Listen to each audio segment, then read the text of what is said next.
got this Civic Coupe in, nice car. Got a Civic Coupe in for a colour change.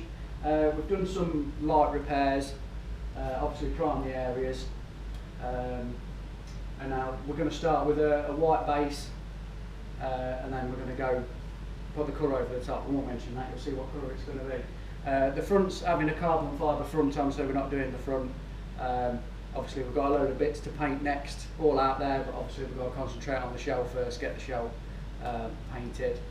If you have a look round, it's all ready to go. Front's masked off, obviously what you can see is what's going white to start with.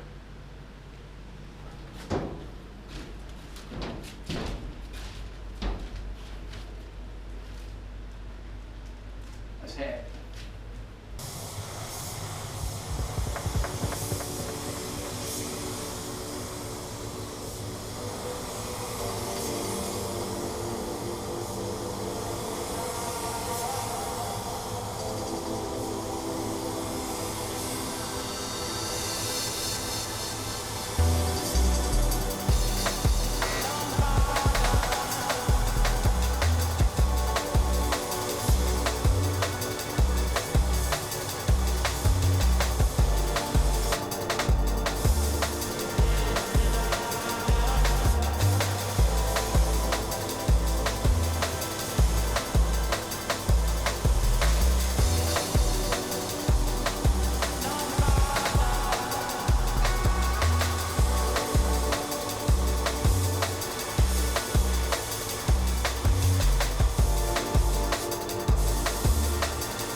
As you can see, white brown coat is down, and if you look in my arm, you might be able to see what colour we're going. The FLG5 with 1.4 setup is the weapon of choice. This is solid colour, so 2 coats, dry, shiny, Bosch. Bosch. It's like Bosch.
next we've done the car, we've got loaded the oven up with all the parts. And yeah, it's quite full in there. I'm going to stick my bum in something, I'm sure. Yeah, and obviously got to repeat the process, but on the paint the parts.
Life moves pretty fast.